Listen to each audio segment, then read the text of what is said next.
Bom, pessoal, boa noite a todos, né? A maioria de vocês me conhece, né? Se não todos. Então, a matéria que eu vou lecionar para vai ser a matéria de microcontroladores.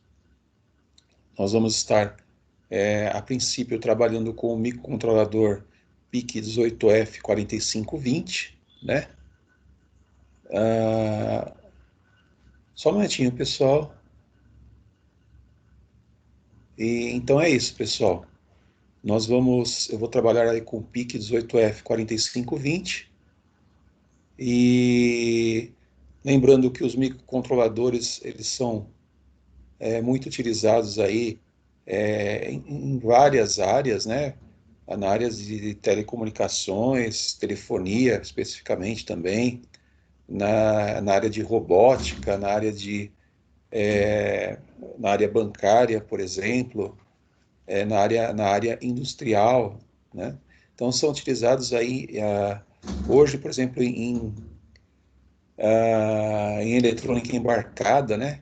Por exemplo, você tem lá um oxímetro que mede, por exemplo, o nível de oxigênio no seu corpo, você tem lá o quê? Tem um microcontrolador.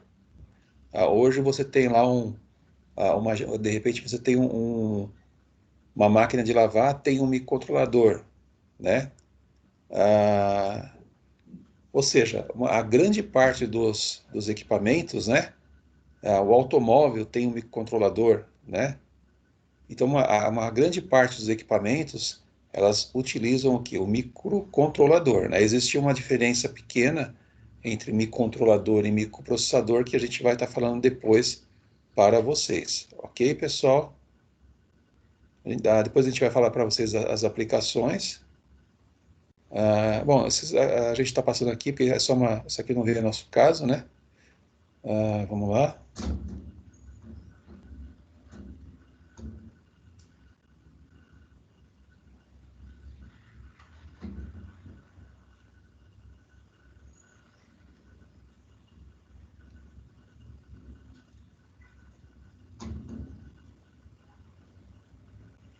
Esse aqui, pessoal, é o aspecto do microcontrolador PIC, né? Então, existem PIC 16F, PIC 18F, existem vários tipos de microcontroladores, mas conceitualmente a programação, elas não são idênticas, mas são muito parecidas, né? Então, lembrando que a gente vai estar falando sobre isso, o microcontrolador usa a linguagem C, né, para fazer a programação, tá? Então, isso aqui é o aspecto físico, é um circuito integrado, dentro dele existem vários componentes com várias funções, eu vou estar explicando para vocês daqui a pouco, né? Ok, pessoal? Bom, com relação a sistemas digitais, pessoal, vocês estão no terceiro módulo, vocês já viram, né? Isso é só mais uma revisão, uma revisão muito rápida, né? Então, sistemas digitais, combinações de dispositivos projetados para manipular informação lógica ou quantidades físicas que são representadas no formato digital. Então, sistemas digitais, pessoal, vocês já estão acostumados, né? Que nós vimos lá portas lógicas, AND, OR, NOR. Aí vocês viram também lá comigo, o semestre passado, né? Isso já seria uma revisão, mas vocês viram o multiplexador, demultiplexador, conversores analógicos digitais, né? Sistema digital, né? Ele trabalha com 0 ou 1, ou tem sinal ou não tem, né? Ou a porta está aberta ou está fechada, ou a luz acesa ou apagada, ou é 1 ou 0, né? Bom, enfim. Então, aqui introdução, circuitos, por exemplo, como circuitos combinacionais, nós temos lá o decodificador, multiplexador. Aqui nós temos os circuitos sequenciais, contador, né? Por exemplo, nós fizemos o contador 7490, lembra que eles faziam a contagem lá de 0 a 9, né? 0 a 9, depois A, B, C, D, E, F, né? Ou seja, ele fazia a contagem digital de 0 a 15, né? Em binário. Só um minutinho, pessoal. Isso aqui é só um apanhado de classificação. Computacionais, nós temos os PCs, os computadores, calculadoras, microcontroladores, certo, pessoal? Agora a gente está fazendo o quê, pessoal? É só uma introduçãozinha bem básica, né, que é o primeiro dia, e depois, aí, a partir de semana que vem, a gente dá continuidade. A gente vai ter muitas aulas práticas, mas nas primeiras semanas vai ser necessário que a gente faça aí, além de uma pequena revisão, né, a gente já vai iniciar hoje, que a gente faça também a gente tem que passar o quê? Passar a teoria para que vocês consigam entender pelo menos o básico daquilo que vai ser feito na prática, né? Então, sistemas digitais, sistema combinacional, saída depende apenas dos estados das entradas, isso aí vocês já viram. Sistema sequencial, saídas dependem das entradas e dos estados anteriores da saída. Lembra, pessoal, que nós usamos o flip-flop para fazer lá, no caso, sistema sequencial? Então, o que acontece? Um sistema sequencial, saídas dependem das entradas e dos estados anteriores de saída. Isso aí nós vimos no semestre passado, né, pessoal? Nós vimos, se vocês voltarem atrás ali em flip-flop, contadores, né? Então a gente vê todo esse conceito, né? Sistema computacional, um hardware genérico, tem sua função definida por um software. Então, por exemplo, um computador, pessoal, basicamente ele tem o quê? Tem o software, né, que é a programação, e o hardware, que é o quê? A parte física. Então, aqui, software se refere à programação e hardware à parte física. No nosso caso aí, a nossa programação vai ser feita em linguagem C, que é uma das linguagens mais utilizadas aí na programação do microcontrolador, né? Pessoal, a arquitetura de um computador, né? De um computador, por exemplo, que nós temos aí um PC que nós utilizamos aí para inclusive fazer nossa aula. Ele tem o que? A CPU, que é a unidade central do processamento, tem as memórias de dados, memória de programa, dispositivos de entrada e saída, né? Aqui você, no caso se fosse um microcontrolador, eu poderia ligar uma lâmpada, poderia ligar essas saídas sensores, a gente vai falar mais sobre isso depois, né? Então a arquitetura do computador é o que? A CPU, tem as memórias de dados, memória de programa, e tem os dispositivos de entrada e saída. Por exemplo, poderia citar aí os sensores, os displays, né? Que é para display para visualização alfanumérica ou numérica, né? Então, a arquitetura do computador, né, ele tem o quê? A CPU, que é o microprocessador. Então, está aqui, ó, CPU, né, que seria o microprocessador. Então, dentro do microprocessador, eu tenho lá uma pastilha lá com sei com microprocessador. No microprocessador eu tenho unidade lógica aritmética, ALO, decodificador de instrução, arranjo de registradores e unidade de controle. Pessoal, é só para vocês terem uma ideia básica de como é formado aqui o microprocessador, né? Então, isso aqui é a arquitetura computacional de um microprocessador. Então, certo, pessoal? Ah, vamos lá. Arquitetura computacional é a forma como as diversas partes do sistema são organizadas entre si. Determina o conjunto de instruções, processo de execução, né, como vai ser executado.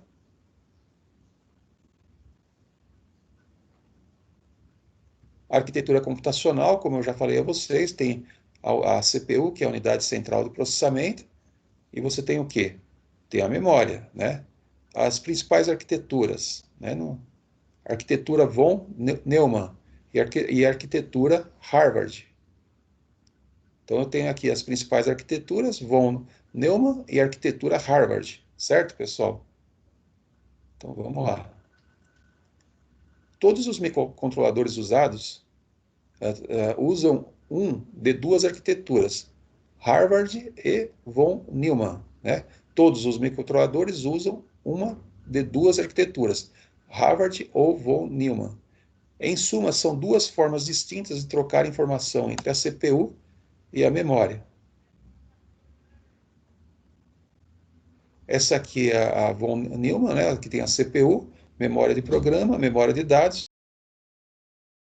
comento, fluxo de dados limitado, né? Então, o que acontece? A especificação desse von Neumann, né? É o quê? Então, eu tenho a CPU, memória de programa e memória de dados. Então, qual que é a característica? Isso aqui é o barramento de dados, das informações. Então, compartilham o mesmo barramento, fluxo de dados limitado. Então, aqui tem um fluxo de dados limitados e existe o que? O mesmo barramento para se comunicar com a memória de programa e memória de dados. Certo, pessoal? Bom, vamos lá, isso aqui já não vem tanto ao caso, né? Vamos lá. Pessoal, vamos lá. Vou falar aquilo que é mais importante, né? Os detalhes depois aí vocês vão ter. Harvard, né? Então tem as memórias de dados, tem a CPU e a memória de programa. Dois barramentos distintos, um para cada memória. Então eu tenho a arquitetura Harvard, então tem a CPU, tem um barramento de dados para a memória de dados e um barramento de programa, certo, pessoal? Um outro barramento aqui. Então nessa arquitetura Harvard, eu tenho aqui a CPU, tenho um barramento para memória de dados e tenho outro barramento para memória de programas. Então, dois barramentos distintos, um para cada memória e aumento de fluxo de dados. Né? Eu tenho aqui o aumento do fluxo de dados com com a Harvard, né? Com essa arquitetura aí. Então, a arquitetura de Harvard possui dois barramentos distintos, um de memória de dados e outro para acesso de programa. Então, está aqui, pessoal, já falei para vocês. Um barramento de dados se comunica com a memória de dados e um barramento, esse barramento seria fios, pessoal, né? Trilhas, né? Então, barramento de dados, né? Um de 16 bits e outro de 8 bits. Certo, pessoal?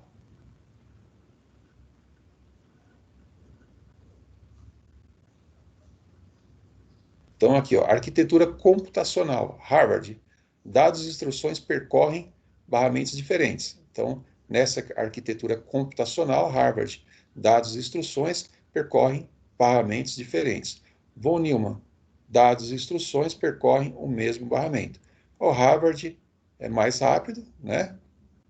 Porque no caso aqui ele percorre dois barramentos diferentes, e Von Neumann mais lento. Então, esse aqui é mais rápido, a comunicação, e esse aqui é um pouco mais, é mais lento, né?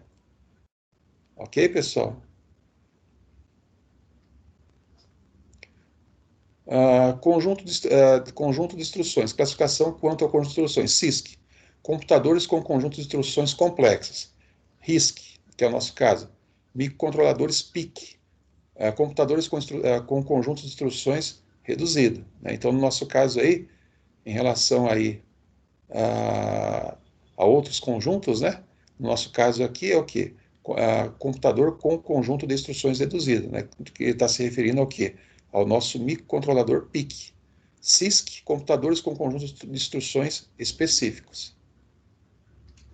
Então, esse tipo de computador, ele tem o quê? Alguma instrução específica, ela não é alterada, como é no caso do microcontrolador, né? Microcontrolador PIC, eu tenho a Harvard, né? RISC. Os PICs possuem arquitetura otimizada para a execução de um pequeno conjunto de instruções em alta velocidade. Então, o PIC possui o quê? Arquitetura otimizada, né? Melhorada o máximo possível para a execução de um pequeno conjunto de instruções em alta velocidade. Olha lá, pessoal. Dentro do microcontrolador, pessoal, o que acontece? Dentro da pastilha de microcontrolador, por exemplo, eu tenho o que no microcontrolador? Eu tenho dentro do microcontrolador, vamos supor que isso aqui seja uma pastilha, que seria isso aqui, ó, vamos supor aqui, que é parecido com isso aqui mesmo. Então, ao invés de eu ter separado, né, uma memória de programa, uma memória RAM, um microprocessador, um conversor analógico digital e um oscilador, o que acontece, pessoal? No microcontrolador, eu já tenho embutido tudo isso. Aqui dentro eu tenho um oscilador, aqui dentro eu tenho um conversor analógico digital, tenho a função do microprocessador, eu tenho o quê? Uma memória RAM aqui dentro e a memória de programa. O que acontece? O microprocessador, a diferença do microprocessador é justamente essa. Ele tem o quê? Externamente a ele tem que ter um circuito conversor analógico digital, tem que ter um oscilador, tem que ter o quê? Uma memória RAM externa, tem que ter uma memória de programa externa. O microcontrolador, ele tem o quê? Tem tudo embutido nele. Ele tem o quê? O oscilador, tem o conversor analógico digital, tem um microprocessador e tem a memória RAM e uma memória de programa, toda dentro, que forma o quê? O microcontrolador, né? Lembrando que o microcontrolador ele utiliza a, a linguagem C para programação, né? Um microcontrolador basicamente é a integração de um microprocessador com outros periféricos, como eu falei aos senhores, né? Bom, pessoal, eu vou aos poucos com vocês aí, o primeiro dia, né? Mas espero que vocês tenham entendido, né? Então, basicamente, algumas das aplicações aí dos microcontroladores, dos microprocessadores, desculpa, dos microcontroladores, né? A diferença do microprocessador para um microcontrolador, né? E aí o que acontece? Nas semanas seguintes, o professor vai avançando mais, tá? É o primeiro dia hoje, mas já dá para vocês terem uma ideia, né? Mas vai ficar muito mais claro para vocês. Então, como eu falei a vocês, no primeiro momento a gente vai estar desenvolvendo essa parte teórica e posteriormente a gente vai iniciar alguma aula prática. E depois eu vou ver aí como que eu vou fazer com relação ao simulador, qual simulador que nós vamos utilizar. Ok, pessoal?